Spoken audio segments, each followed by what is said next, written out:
हमारे जम्मू कश्मीर में भी एक जगह ऐसी है जो कि राम के ऊपर ही बनी हुई है, रामनगर। बीजेपी को एक करारा झटका लगा था क्योंकि अयोध्या में राम मंदिर बनाया, वहां से उनको हार का सामना करना पड़ा। जो बंदा जेल में रहकर नॉर्थ कश्मीर से बारामूला सीट के ऊपर उस इंसान को हरा सकता है जो कि हमारा फॉर्मर चीफ मिनिस्टर रहा है, अनऑफिशियली या अंदरूनी उनके साथ मिले हुए हैं। जहां से आप इलेक्शन लड़ने जा रहे हो नौशहरा से, वहां पे उन्होंने कहा, उनको वार्निंग दिया कि आप वहां से इलेक्शन जो हो वो हारने वाले हो। उमर अब्दुल्ला की जो उन्होंने कहा हुआ है रविंद्र रैना जी को, तो एक बात मैं बता देना चाहता हूँ कि जम्मू से एनसी को सीट्स मिलना बहुत मुश्किल है और कश्मीर में भी उनकी इतनी पॉपुलैरिटी नहीं है कि उनको मैक्सिमम सीट्स मिलेंगी। आपने देखा होगा एमपी के इलेक्शन में उमर अब्दुल्ला जी हारे थे इंजीनियर रशीद से। एनसी पार्टी है, ये एंटी बीजेपी पार्टी है, बीजेपी के साथ तो इनकी बनती नहीं है। गवर्नर रूल में कितने बुरे दिन हमारे जम्मू कश्मीर में लोगों को देखने को मिले हैं वो आपको भी पता ही है सर। हमारे जो फार्मर चीफ मिनिस्टर जी फरुखुद्दीन उमर अब्दुल्ला जी जो रह चुके हैं, तो इन्होंने देश की तरक्की तो नहीं की हमारी सरकार ने, हमारे जेएंडके की उल्टा बहुत ही ज्यादा यहाँ पे कबाड़ा किया है, टेररिस्ट वगैरह एक्टिविटीज परफॉर्म की है। दावा ठोकने की बात रही कि हमारी सरकार आएगी, वो तो चलेगा आड़ के बाद ही पता कि इनकी सरकार ही नहीं है किसकी नहीं। हेलो फ्रेंड्स, तो बहुत बहुत स्वागत है आपका अपने इस यूट्यूब चैनल के ऊपर। तो दोस्तों आज हम डिस्कशन करने जा रहे हैं जेएंडके असेंबली इलेक्शंस के ऊपर ही। तो जैसे कि आप लोगों को पता ही होगा कि अभी इलेक्शंस तो खत्म हो चुकी हैं, तो अभी रिजल्ट की बस रिजल्ट का ही इंतजार है। और जैसे कि आपको पता ही है 8 को रिजल्ट भी आने ही वाला है अभी। तो हमने सोचा क्यों ना हम अपनी प्रेडिक्शंस आपके सामने रख दें। हमारे पास जो एग्जिट पोल पहुंचे हुए हैं तो उसके अकॉर्डिंग हम आपको आज इन्फॉर्मेशन देने वाले हैं कि जम्मू कश्मीर में किसकी सरकार अभी बनने वाली है और कहां से कौन सा कैंडिडेट जो है जिसके जीतने के चांसेस ज्यादा हैं, वो हम आपके सामने आज अपना जो बनाया हुआ हमारा एग्जिट पोल है वो हम आपके सामने अभी शेयर करने वाले हैं। और ये जो एग्जिट पोल है वो हमने कहीं से किसी का चुराया नहीं है, वो बस हम अपने ओपिनियन से आपके सामने वो चीज शेयर करने वाले हैं। और साथ ही साथ जितना हमने लोगों से बात की है, जो उनसे जानने को मिला है, तो वही हम आपके सामने अभी रखने वाले हैं। तो सर सबसे पहले मैं आपको एक क्वेश्चन पूछना चाहूंगा अभी, जैसे कि कल की एक बहुत बड़ी स्टेटमेंट आई है हमारे फॉर्मर चीफ मिनिस्टर जी जो है, जिनका नाम है उमर अब्दुल्ला जी, उन्होंने एक बहुत बड़ी स्टेटमेंट दी है और उस स्टेटमेंट में उन्होंने खास तौर पे इस चीज का जिक्र किया। उन्होंने एक बहुत बड़ा दावा ठोक के बात बोली है कि इस बार जम्मू कश्मीर में जो सरकार है वो उनकी आने वाली है, जो उनका अलायंस अभी बना हुआ है। उनकी इस बात में आपको कितना दमखम दिखता है वो जरा थोड़ा सा इसके ऊपर रोशनी डालिए। देखिए कुलदीप जी, जो एनसी गवर्नमेंट एनसी जो पार्टी है नेशनल कॉन्फ्रेंस, ठीक है, तो ये दावा ठोकने की बात रही कि हमारी सरकार आएगी, वो तो चलेगा आड़ के बाद ही पता कि इनकी सरकार ही नहीं है किसकी नहीं। लेकिन प्रेडिक्शन यही की जा रही है कि एनसी किसी के साथ अलायंस बना के सरकार बनाएगी। उनकी मेजोरिटी में सीटें नहीं बनेंगी क्योंकि मेजोरिटी में यहाँ पे अगर कोई भी सरकार बहुमत में आती है, कोई भी पार्टी बहुमत में आती है, तो कम से कम उसको 45 से अबव सीट्स चाहिए। तो मेरे को नहीं लगता इतना कि 45 से ज्यादा सीट एनसी ले पाएगी अकेले। ठीक है, दावा ठोकने को तो कांग्रेस भी ठोकती है कि हम यहाँ पे सरकार बनाएंगे, बीजेपी भी ठोक रही है, लेकिन उनके दावा करने से सरकार नहीं बनेगी। जहां तक मेरे को लगता है जो जनता है, जनता ने बहुत सोच समझकर इस बार इस इलेक्शन में हिस्सा लिया हुआ है, वोट कास्ट करा हुआ है। तो जिसके चलते मैं अपने अकॉर्डिंग जो मेरा एनालिसिस है उस एनालिसिस के ऊपर मैं बात करूं तो एनसी को ज्यादा से ज्यादा सीट्स की अगर मैं बात करूं तो 30 से प्लस नहीं हो सकती। अगर कांग्रेस उसके साथ गठबंधन में है तो वो ज्यादा से ज्यादा सीट्स ले सकती है, 37-30, इससे 37 और 40 से ऊपर वो नहीं जा सकती। ये मेरे एनालिसिस के आधार पे मेरे को ऐसा लगता है। और हमारे जो फार्मर चीफ मिनिस्टर जी फरुखुद्दीन उमर अब्दुल्ला जी जो रह चुके हैं, तो इन्होंने देश की तरक्की तो नहीं की हमारी सरकार ने, हमारे जेएंडके की उल्टा बहुत ही ज्यादा यहाँ पे कबाड़ा किया है, टेररिस्ट वगैरह एक्टिविटीज परफॉर्म की है। तो इसके चलते मेरे को नहीं लगता कि जम्मू के लोग इनको सपोर्ट करेंगे। हाँ, कश्मीर में 47 सीट्स हैं, 47 सीट्स के आधार पे मैं बात करूं तो नॉर्थ कश्मीर में इनकी पकड़ है, लेकिन साउथ कश्मीर में इनकी पकड़ नहीं है। वहां पे पीडीपी ज्यादा से ज्यादा सीट्स लेगी और जहां तक मेरे को लगता है 15-20 प्लस सीट्स इनको मिल सकती है, उससे ज्यादा नहीं मिल सकती। मींस की 25 तक सीट मेरे एनालिसिस के आधार पे 25, अगर एनसी अकेले ले तो 25 सीट्स ले सकती है, उससे ज्यादा नहीं ले सकती। उमर अब्दुल्ला जी, ये जब उनसे एक मीडिया कर्मचारी ने एक क्वेश्चन पूछा कि आप बीजेपी के साथ अलायंस में क्यों नहीं आए, तो उसके ऊपर उन्होंने आंसर दिया कि हमने बीजेपी को रिक्वेस्ट किया था जब लास्ट टाइम इलेक्शन हुआ था यहाँ जेएंडके में 2014 में असेंबली इलेक्शन, तो उस टाइम बीजेपी के सामने हमने रिक्वेस्ट की थी कि हम आपके साथ अलायंस में आना चाहते हैं और आपकी जितनी भी डिमांड्स हैं हम मतलब कि मानने के लिए तैयार हैं। अगर आप चाहते हो कि आपका सीएम बने जेएंडके में, वो भी हमें मंजूर है। आप चाहते हो कि हिंदू सीएम बने, वो भी हमें मंजूर है, लेकिन उस टाइम बीजेपी ने हमें धोखा दिया था और उन्होंने अलायंस किया था किसके साथ जाके, कोलिजन किया था पीडीपी के साथ। और उसके बाद इन दोनों की सरकार जो थी, जैसे कि आपको पता ही है, ज्यादा देर तक टिक नहीं सकी थी, अनफॉर्चुनेटली सरकार गिरी थी और उसके बाद गवर्नर रूल लगा था जे.एंड.के में। और गवर्नर रूल में कितने बुरे दिन हमारे जम्मू कश्मीर में लोगों को देखने को मिले हैं वो आपको भी पता ही है सर। लेकिन इसके साथ मैं आपको क्वेश्चन एक और जोड़ना चाहूंगा अभी।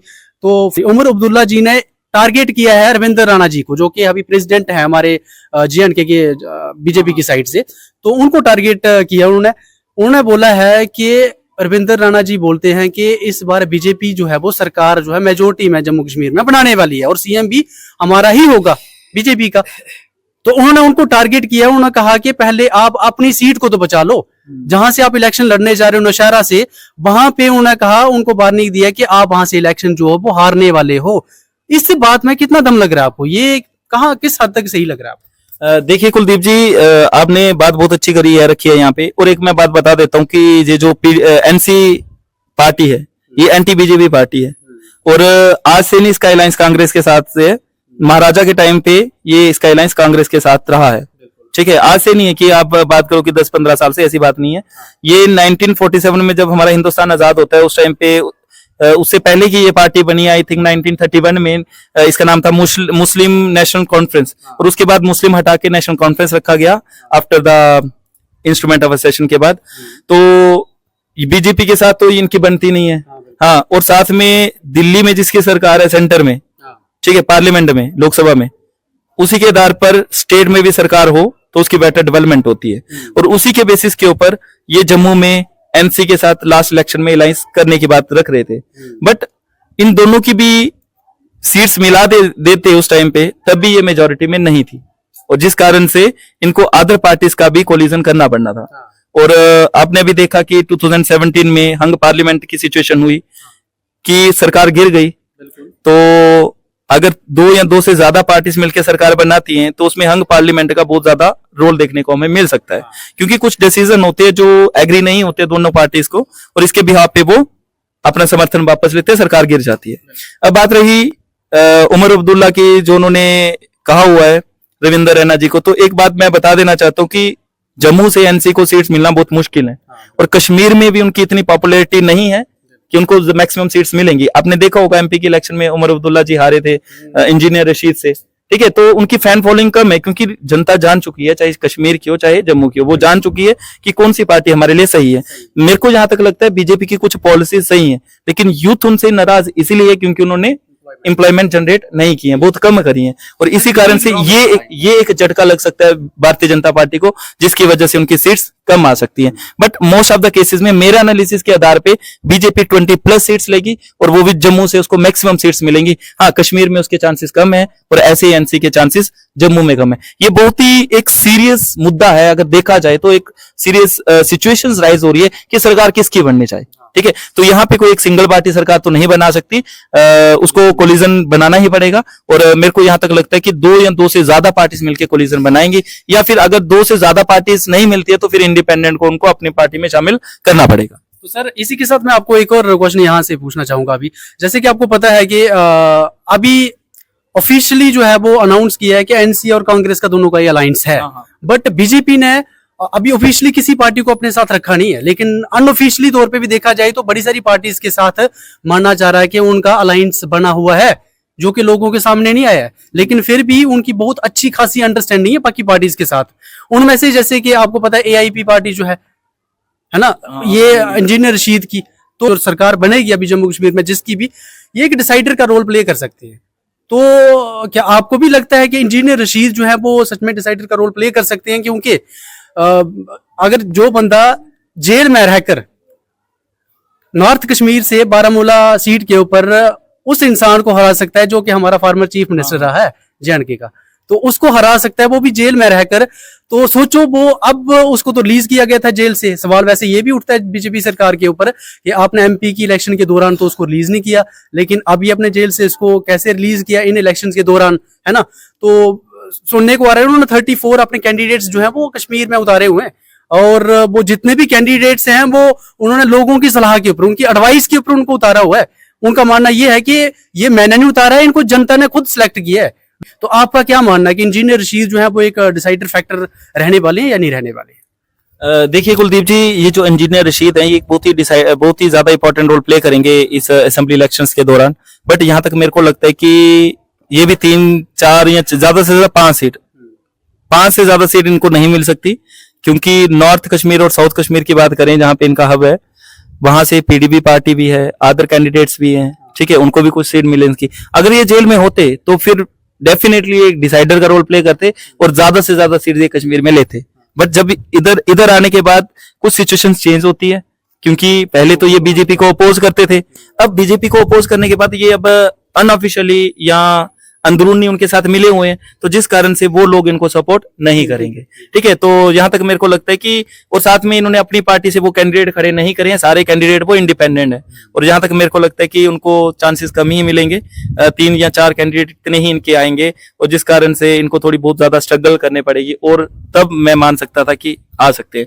तो मैं आज क्लियरली से बता देता हूं कि इनको ज्यादा से ज्यादा 4 से 7, 5 इतनी ही सीट्स मिलेंगी इंजीनियर रशीद ने जो कैंडिडेट उतारे हैं। और एनसी की बात करूं, एनसी के एनालिसिस की मैंने बात करी कि ज्यादा से ज्यादा 30 और कम से कम 22, और कांग्रेस की बात करूं तो कांग्रेस को 11 से 12 या 17 के बीच सीट्स मिल सकती है, और बीजेपी को 20-22 इतनी ही सीट्स मिल पाएंगी, उससे ज्यादा नहीं, और अदर जो रही है वो इंडिपेंडेंट कैंडिडेट्स को मिलेंगी।